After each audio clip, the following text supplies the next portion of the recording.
So I want to make 5 promises to you today. 5 pledges to deliver peace of mind. 5 foundations on which to build a better future for our children and grandchildren. First, we will halve inflation this year to ease the cost of living and give people financial security. Second, we will grow the economy, creating better paid jobs and opportunity right across the country. Third, we will make sure our national debt is falling so that we can secure the future of public services. Fourth, NHS waiting lists will fall and people will get the care they need more quickly. Fifth, we will pass new laws to stop small boats, making sure that if you come to this country illegally, you are detained and swiftly removed. Hi, welcome back to Joe Blogs. In today's video, I want to talk to you about what's happening in the UK economy and the fact that it is now sitting on the verge of recession. As you saw at the start of today's video, at the start of 2023, the Prime Minister Rishi Sunak made 5 pledges. He was intending to significantly improve the UK economy by addressing a number of factors. And in today's video, we'll go through all of those different factors to see how successful he's been. But the first thing that I want to talk about today is what's happening with gross domestic product, GDP, because that's how you measure the success of an economy. And the Office of National Statistics, which is the body that produces the official data for the UK government, has just posted some numbers saying that they made a mistake with the Q2 and Q3 figures originally, and they've now been downgraded. And those downgrades mean that the UK is now sitting on the verge of recession. And one of the main drivers for what's happening in the UK economy right now is the rapid increase in interest rates that were introduced over the last 18 months to try to bring down inflation. But the side effect of that action is that it's damaged the economy. So in today's video, we'll have a detailed look at what's happening with GDP. We'll also have a look at what's going on with retail sales because they're a really good barometer, particularly at this time of year because December is a critical trading month for many retailers. We'll then have a look at what's happening with national debt, inflation and interest rates. We'll see how Rishi Sunak has fared with his 5 pledges. And then finally today, I'll wrap up with my summary. So what I think is likely to happen for the UK over the course of the next 3 to 6 months. But before we get started on all of that, once again, I'd like to say thank you so much to everyone that supported the channel. It really does mean a lot to me. If you've bought me a coffee or sent me a YouTube super thanks or signed up as a patron or a member, really appreciate that. On the 10th of November, the Office of National Statistics released the following data, which showed that in the second quarter of 2023, the UK was estimated to have achieved 0.2% growth in GDP, and in the third quarter it was estimated that the economy had achieved 0 growth. However, on the 22nd of December, the ONS posted these revised figures on X, formerly known as Twitter, which show that in the second quarter of 2023, the UK achieved 0 growth, and in the third quarter, GDP fell by 0.1%. And the reason that these revised figures are important is that 2 consecutive quarters of negative GDP growth equates to an official recession. So the UK is now on its way to being in recession. And in terms of the outlook for the fourth quarter of 2023, this chart shows the monthly movement in the annual GDP and reveals that in October, output fell in all UK economic sectors for the first time since July. The larger than expected October GDP drop leaves the economy on track to contract over the current quarter as high interest rates take their toll on activity and puts the UK dangerously close to a recession. Another important indicator in terms of the health of the economy is what's happening with retail sales. And this chart shows the year-on-year movement in retail sales over the last 12 months for the UK. And as you can see, in 11 of the 12 months, retail sales have been in negative territory. They've been falling year on year. However, as you can also see from this chart, the trend over the last year has been an improvement. In December 2022, the year-on-year sales figure was down 7.3%. However, by October 2023, the year-on-year figure was only down by 2.5%. And in November, for the first time since the start of 2022, the year-on-year movement in retail sales was an increase of 0.1%. Now, while 0.1% is actually the lowest potential increase that you can record, a lot of market commentators took this as a sign that the UK was on the road to recovery.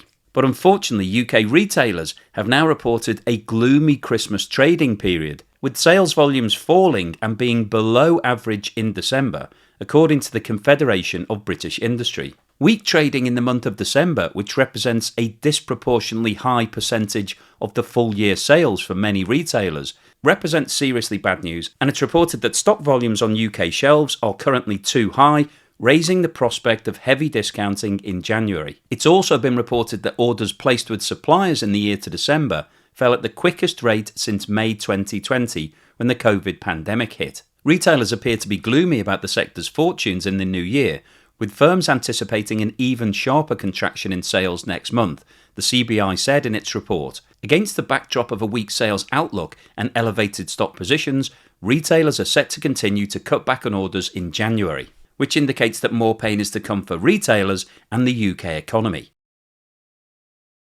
This chart shows the movement in the UK's net borrowing figures between April and November 23. And the reason that this chart starts in April rather than January is that the tax year in the UK starts on the 6th of April each year. The scale on the right hand side of this chart is shown in billions of British pounds and goes from 0 at the bottom to 120 billion at the top. The black bar charts show the UK's net borrowing figures for 2023, and the blue bars show the corresponding figures from 2022. And these figures show that between April and November 2023, the UK's net borrowing increased to £116.4 billion, or around $150 billion, which represents a year-on-year rise of 27%. And in November alone, the shortfall of £14.3 billion was more than the $13 billion forecast by economists. The significant increase in the year to November reflects spending to compensate for the highest inflation seen in Britain for decades. Welfare costs rose 12% year on year, benefits were increased by 10%, and public sector staff costs also rose by 12%. And this chart shows the difference between the UK government receipts, so the money that it's taking in, and the UK government spending. And the scale on the right-hand side of this chart is also measured in billions of pounds and goes from 0 at the bottom to 700 billion at the top. The black bars in this chart represent government spending in the current tax year, which is 23 to 24.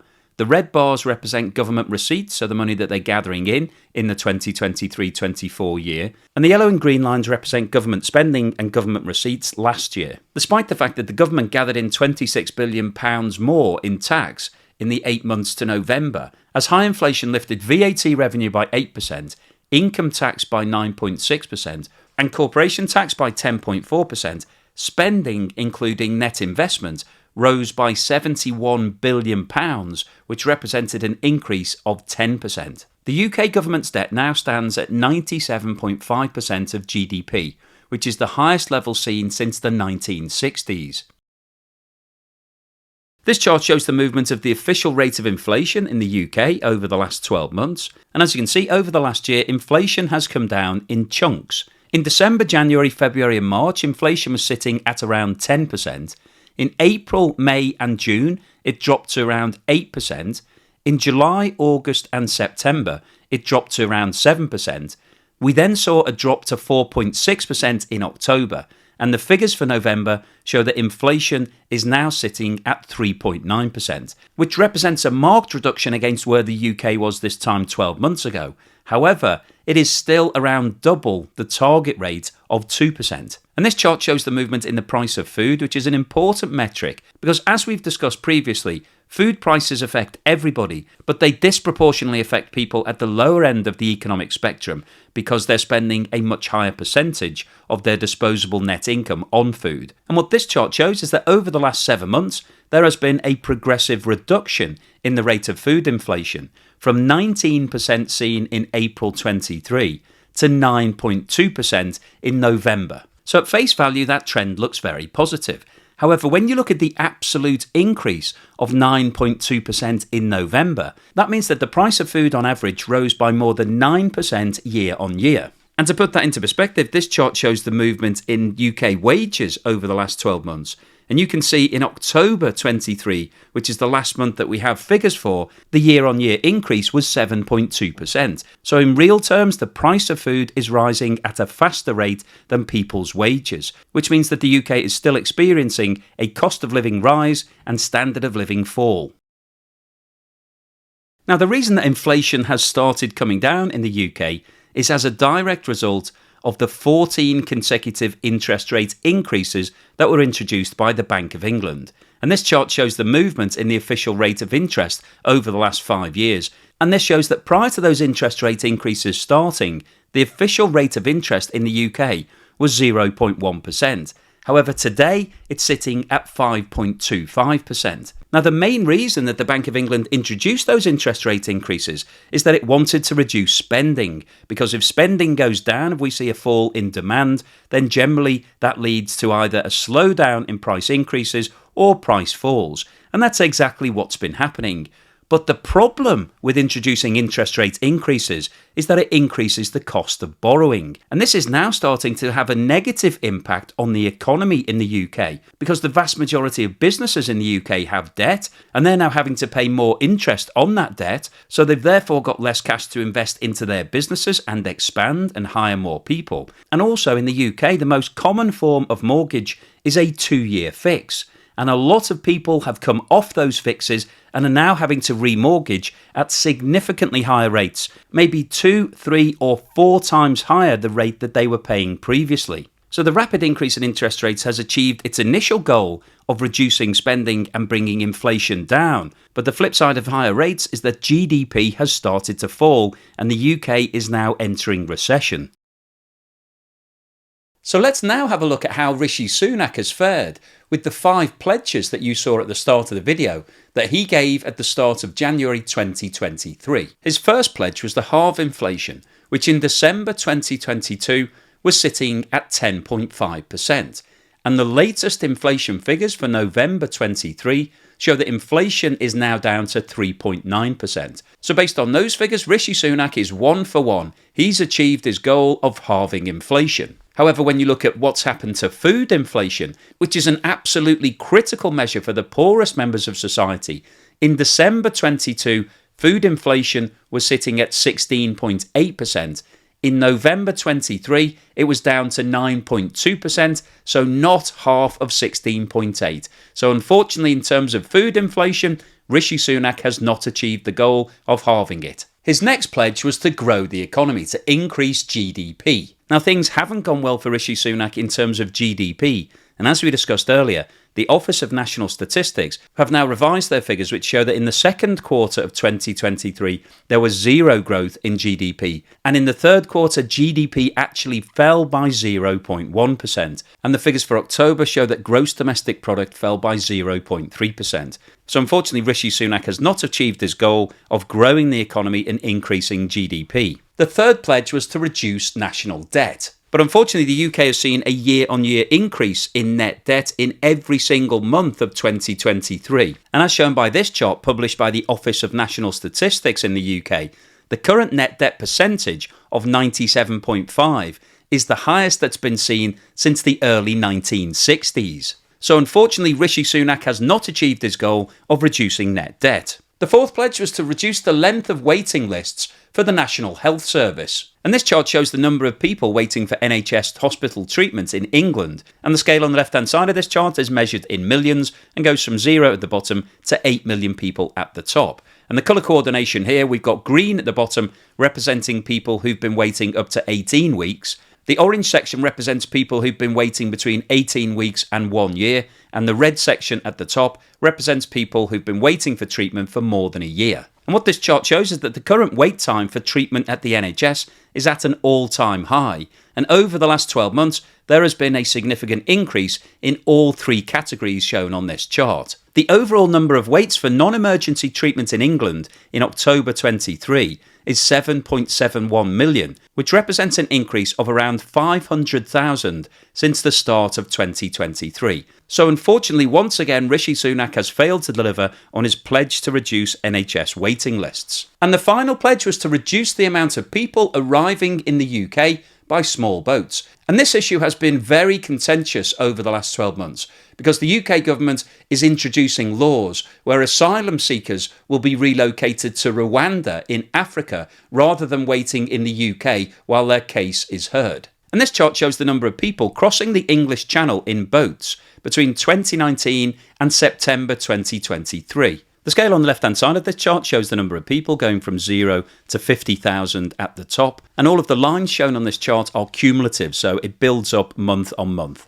And if we focus in on the purple line, which shows the figures for 2023, you can see that the number of people crossing the English Channel in boats in the first 9 months of the year was around 30,000, which is lower than the 45,000 that was recorded for the same period in 2022. However, it remains higher than 2021, 2020 and 2019. So in terms of achieving the goal of stopping people crossing the English Channel in boats, Rishi Sunak has not been successful because a significant number of people are still crossing. Admittedly, it's less than it was this time last year. However, it's still more than the previous 3 years. So what's the summary and conclusion today? Well, I wanted to post this video firstly to give you an update on what's happening in the UK, but secondly to talk about the fact that people can get statistics wrong. The Office of National Statistics, which by definition is the body that produces all of the stats for the UK, has come out and said, actually, our figures weren't quite correct. We're now having to downgrade them. We're moving everything down. And that's obviously changed the sentiment in the UK. The original results for the second quarter of 23 weren't exactly stellar. However, there was an element of growth. And whenever you have signs of growth, there's always hope that things are turning the corner, that the outlook has picked up. And that's what a lot of economists and commentators were saying. They thought it would be a soft landing and the UK would be able to recover nicely in 2024. However, the fact that the revised figures reveal that there was zero growth in the second quarter and the third quarter is now showing a fall in GDP has changed that sentiment, and there is now a high degree of negativity, and some commentators are saying that the UK is already in recession. Now, it isn't officially, because to be officially in recession you have to have 2 consecutive quarters of falling GDP, and obviously we don't have that. What we have is 0 and minus 0.1. So almost 2 falls, but not quite. And the figures that we've seen for October show there was a further fall, and the retail data that we looked at earlier in the video for December, which is the critical month for most of those companies, show that things are behind schedule. They're not on track to have a good December. It's worse than it was this time last year. So everything is indicating that GDP is likely to fall in the fourth quarter of 2023, which would therefore mean that the UK is officially in recession. Now, that won't be announced until February or March because it takes some time for the official data to be released. But that's why people are saying the UK's in recession. Now, when we're talking about statistics, it's always a rear mirror view. We're always looking back at what's happened in the past rather than what's happening today. So I guess the big question is, why is the UK in recession? It's the 6th largest economy in the world, so it's a significant player. And if you compare it to what's happening in the USA, it's doing significantly worse. Well, as we've discussed many times before, one of the reasons that the UK is suffering disproportionately at the moment compared to many other of the economies is because of Brexit. Back in 2016, the UK voted to leave the European Union. The official divorce from the European Union actually took around 5 years to take effect. But the UK is now struggling because it's having to pay higher costs to import a variety of different items, including food that we've talked about in today's video, which it was previously importing from the EU with no tariff, so no tax added. But a lot of those products now have extra tax on top, and therefore the price has gone up, and that's drove up inflation and caused problems in the economy. But Brexit isn't the only factor, and the laser vision focus that both the government and the Bank of England has had on inflation has definitely had a damaging impact on the UK economy. As interest rates have gone up, so has the cost of borrowing for businesses and individuals.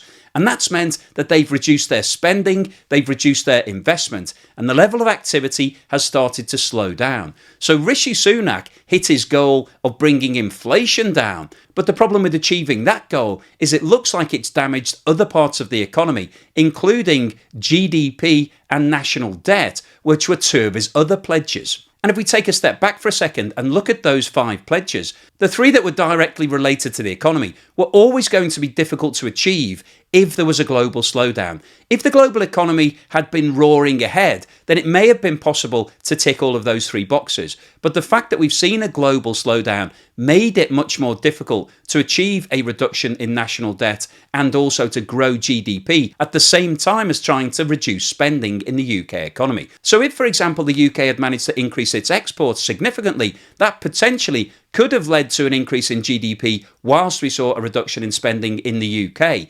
But the fact that there was a global slowdown and also the fact that the UK had exited from the EU and therefore was exporting less product directly to all of those European countries meant that it was always going to be very difficult to hit that GDP growth target.